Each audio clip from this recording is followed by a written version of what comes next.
या देवी सर्वभूतेषु मातृरूपेण संस्थिता। नमस्तस्यै नमस्तस्यै नमस्तस्यै नमो नमः। नमस्कार दोस्तों, श्री मां ज्योतिष कार्यालय यूट्यूब चैनल में आप सभी का हार्दिक हार्दिक स्वागत है।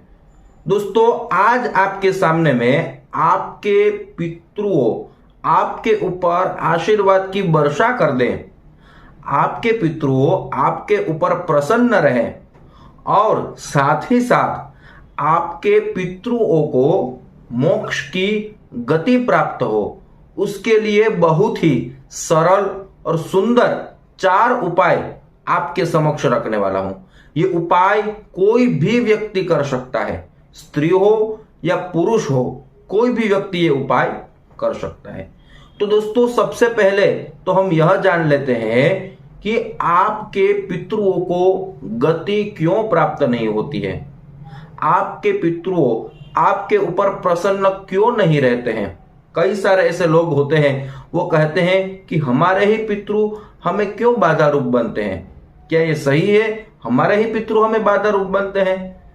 तो उसका उत्तर यह है कि यदि कोई व्यक्ति मृत्यु हो जाए और उसके बाद उनके संतान यदि उसकी जो शास्त्रोक्त क्रिया है वो यदि अच्छी तरह से न करे, जो शास्त्र में बताई गई है उस तरह न करे, जो शास्त्र में बताए गए दान है वो न करे, जो शास्त्र में उपाय बताए गए हैं वो न करे, तो उनके पितृओं की गति नहीं होती है। उनके पितृ उनके ऊपर प्रसन्न नहीं रहते हैं। वैसे तो बहुत सारे कारण होते हैं, बहुत सारे संकेत हमारे पितृ हमें देते हैं। वो संकेत मैं आपके समक्ष आपको कहता हूं। यदि आपके पितृओं प्रसन्न न हो तो आप कोई भी कार्य करें उसमें आपको सफलता नहीं मिलती है।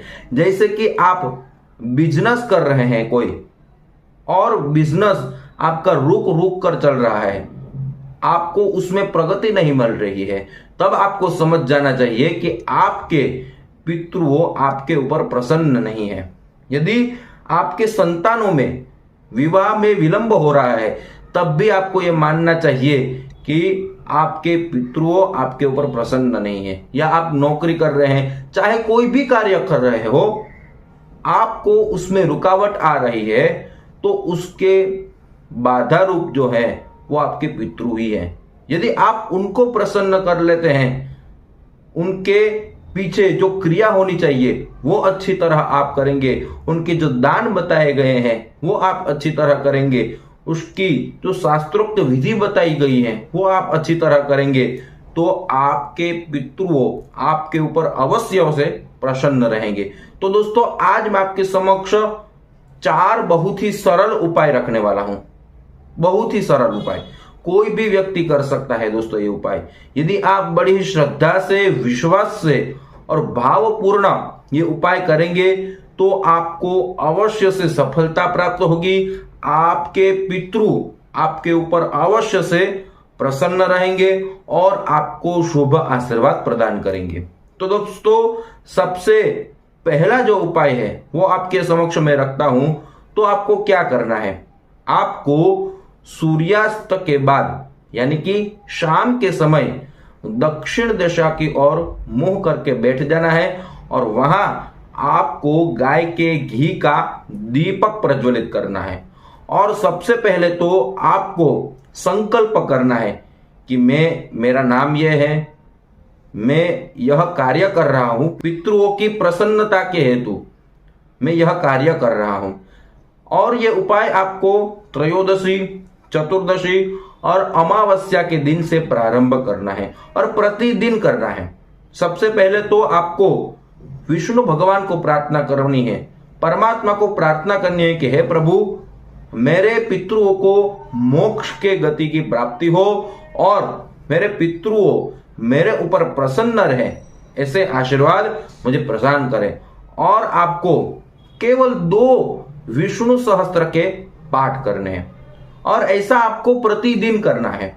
दोस्तों, आप बड़ी श्रद्धा से, विश्वास से और भावपूर्ण ये उपाय प्रतिदिन करेंगे तो अवश्य से आपके पितरों के आशीर्वाद आपको प्राप्त होंगे, आपके पितरों आपके ऊपर प्रसन्न रहेंगे।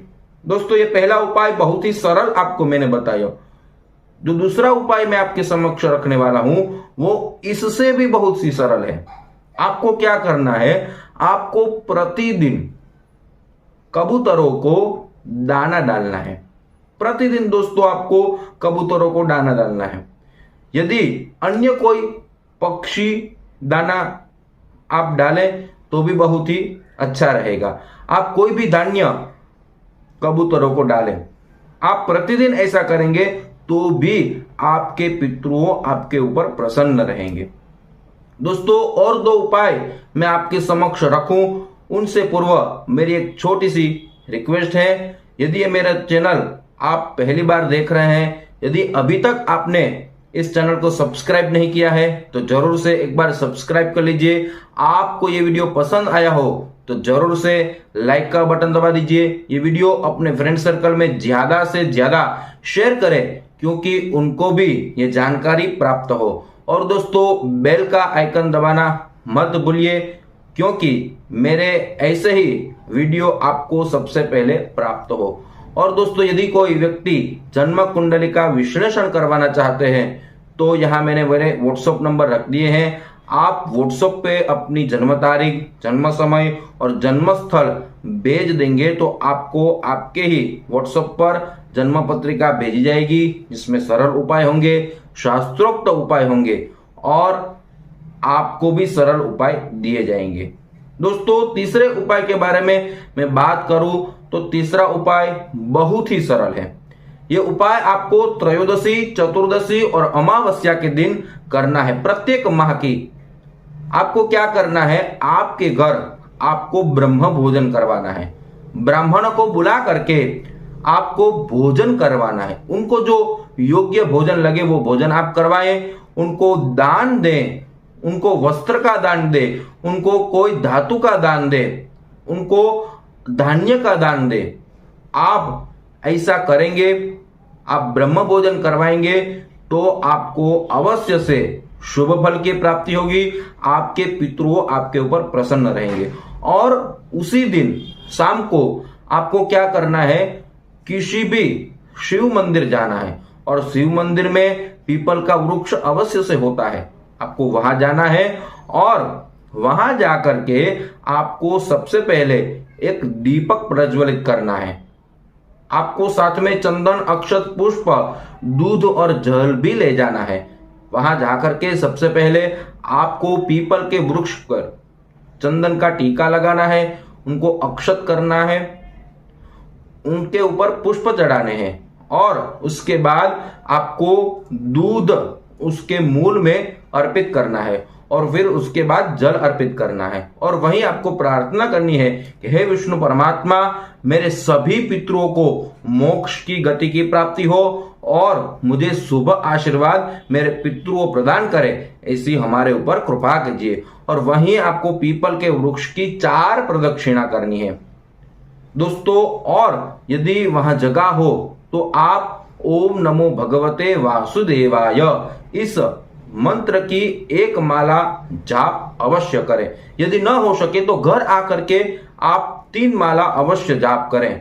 आप ऐसे ही बड़ी श्रद्धा से, विश्वास से और भावपूर्ण ये उपाय करेंगे तो आपको अवश्य से सफलता प्राप्त होगी।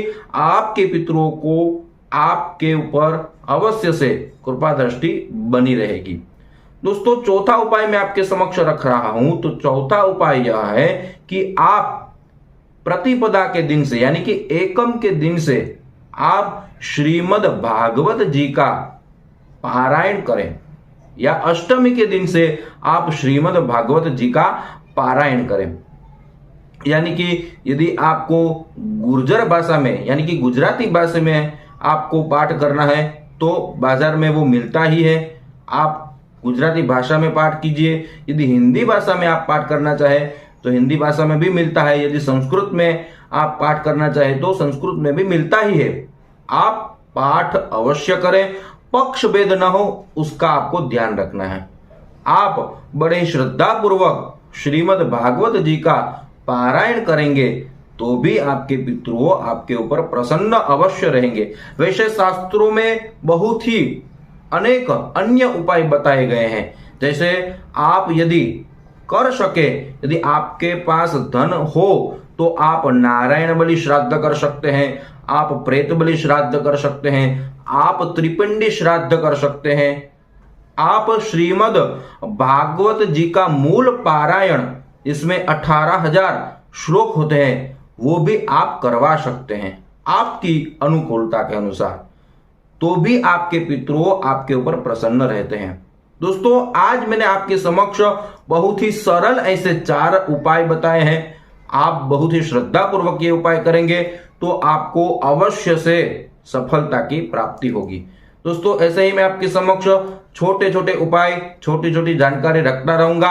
आप जो हमें प्यार दे रहे हैं उसके लिए बहुत बहुत धन्यवाद। YouTube के माध्यम से हमारी फिर से मुलाकात होगी। जय श्री कृष्ण, जय भगवती।